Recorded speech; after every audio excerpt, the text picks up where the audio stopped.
ಒಂದ್ಸಲ phone pass ಆಗ್ತೀನಿ.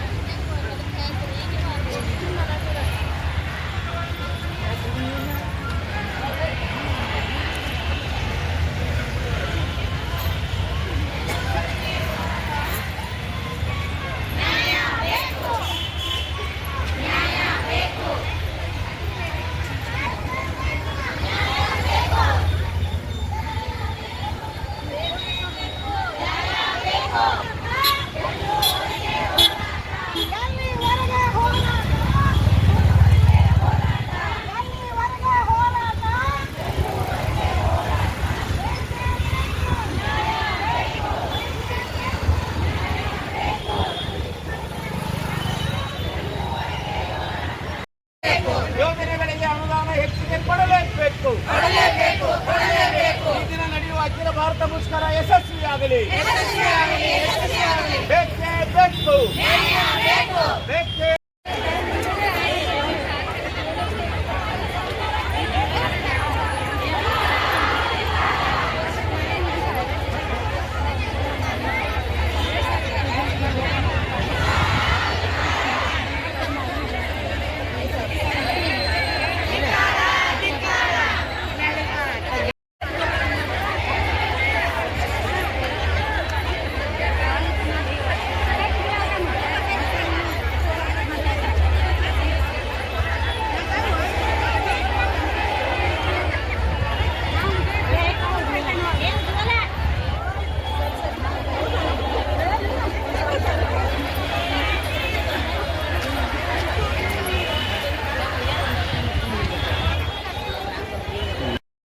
ಇವತ್ತು ಇಡೀ ಭಾರತ ದೇಶದಲ್ಲಿ ಯೋಜನೆಗಳಲ್ಲಿ ಕೆಲಸ ಮಾಡುವ ICDS ಯೋಜನೆ ಮತ್ತು ಸರ್ವ ಶಿಕ್ಷಣ ಅಭಿಯಾನದ ಅಕ್ಷರ ದಾಸೋಹ ಯೋಜನೆ ಅಂದ್ರೆ ಬಿಸಿ ಊಟದ ಯೋಜನೆಯಲ್ಲಿ ಕೆಲಸ ಮಾಡುವಂತ ಮಹಿಳೆಯರು ಮತ್ತು ಆಶಾ ವರ್ಕರ್ಸ್ ಈ ರೀತಿ ಎಲ್ಲಾ ಯೋಜನೆಗಳಲ್ಲಿ ಕೆಲಸ ಮಾಡುತ್ತಿರುವಂತ ಎಲ್ಲಾ ಮಹಿಳೆಯರು ಸೇರಿ ಪ್ರತಿ ವರ್ಷ ಜೂನ್ 10 ಅವ್ರದ್ದು ಬೇಡಿಕೆಗಳ ದಿನಾಚರಣೆ ಅಂತ ಇರ್ತೈತಿ.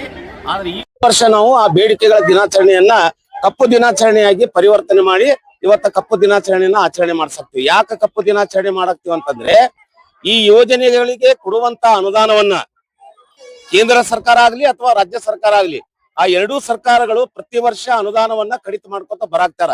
ಇದರ ಅರ್ಥ ಏನಪ್ಪಾ ಅಂತಂದ್ರೆ ನಮಗೇನು ಹೆದರಿಕೆ ಅಂತಂದ್ರೆ ಈ ಅನುದಾನಗಳನ್ನ ಕಡಿತ ಮಾಡಿ ಈ ಯೋಜನೆಗಳನ್ನ ಅಶಕ್ತ ಮಾಡಿ ಅಂದ್ರೆ ಅದನ್ನ ಬಲಹೀನ ಮಾಡಿ ಇವತ್ತು ಖಾಸಗೀಕರಣ ಮಾಡಿ ಒಗೆಯುವಂತ ಒಂದು ಕುತಂತ್ರ ಇವತ್ತು ಕೇಂದ್ರ ಮತ್ತು ರಾಜ್ಯ ಸರ್ಕಾರ ಮಾಡ್ತಾ ಇದೆ.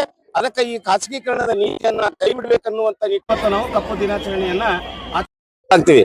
ಅದೇ ರೀತಿಯಲ್ಲಿ ಇವತ್ತ ಅಂಗನವಾಡಿಯವರಾಗ್ಲಿ ಮತ್ತು ಅಕ್ಷರ ದಾಸೋಹ ಯೋಜನೆಯವರಾಗ್ಲಿ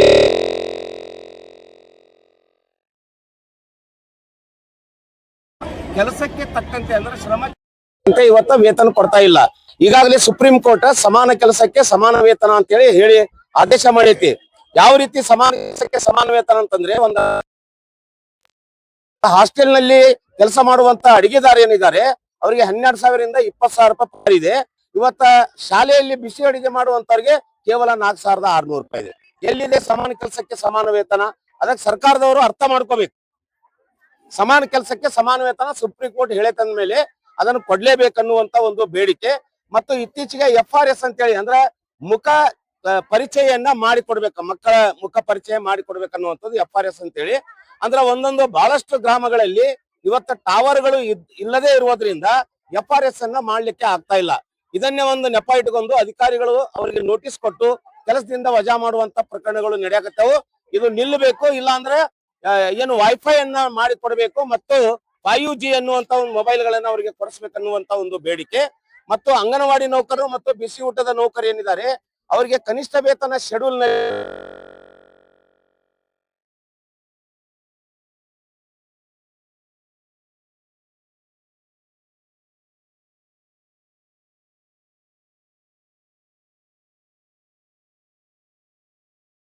ದಿನಗಳನ್ನು ಕಳೆಯಾಕತ್ತಾರ.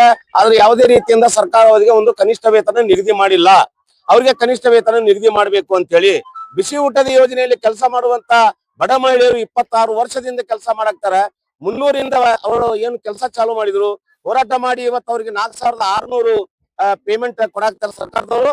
ಈ 4,600 ಎದಕ್ಕೂ ಸಾಲುದಿಲ್ಲ. ಇವತ್ತು ಪ್ರಧಾನಮಂತ್ರಿ ಆಗಲಿ ಅಥವಾ ಮುಖ್ಯಮಂತ್ರಿ ಅವರು ಎಲ್ಲೋ ಒಂದ್ ಕಡೆ ಹೋಗಿ ಒಂದು ಟಿಫಿನ್ ಮಾಡಿದ್ರೆ 5,000 ರೂಪಾಯಿ ಟಿಫಿನ್ ಮಾಡ್ತಾರ. ಆದ್ರೆ ಇವರಿಗೆ ಮಾತ್ರ ಒಂದು ತಿಂಗಳಿಗೆ 4,600 ರೂಪಾಯಿ ಅಂದ್ರೆ ಇದು ಮಲತಾಯಿ ಧೋರಣೆ ಇದೆ. ನಾವ್ ಹೇಳಕತ್ತೀವಿ 4,600 ಅದು ಕೊಡ್ಬೇಡ್ರಿ. ಒಂದು ತಿಂಗಳು ನೀವು MLA ಗಳು, MP ಗಳು, ಪ್ರಧಾನಮಂತ್ರಿಗಳು, ಮುಖ್ಯಮಂತ್ರಿಗಳು 4,600 ರೂಪಾಯಿದಲ್ಲಿ ಒಂದು ತಿಂಗಳ ಕಲಿಯುವಂತದ್ದು ತೋರಿಸ್ರಿ. ನಾವೇನೈತಿ 4,600 ರೂಪಾಯಿನ ತಗೋತೀವಿ ಅಂತೇಳಿ ನಾವು ಹೇಳಿಕ್ಕೆ ಇಚ್ಛೆ ಪಡ್ತೀವಿ. ನಮಗೆ ಮಿನಿಮಮ್ ಏಜ್ ಇವತ್ತಿನ ಇದ್ರ ಪ್ರಕಾರ ಇವತ್ತಿನ ಕ್ಯಾಲರಿ ಏನು 2,700 ಕ್ಯಾಲರಿ ಊಟ ಏನ್ ಬೇಕಾಗೈತಿ ಮನುಷ್ಯಾಗ, ಆ ಕ್ಯಾಲರಿ ಊಟ ಲೆಕ್ಕ ಹಾಕಿದ್ರೆ ಇವತ್ತು 31,000 ರೂಪಾಯಿ ಕನಿಷ್ಠ ವೇತನ ಬೇಕು ಅನ್ನುವಂಥದ್ದು ನಾವು ಈಗಾಗಲೇ ಯಾರಿಗೆ ಕೇಂದ್ರ ಸರ್ಕಾರಕ್ಕೆ ಹೇಳಿ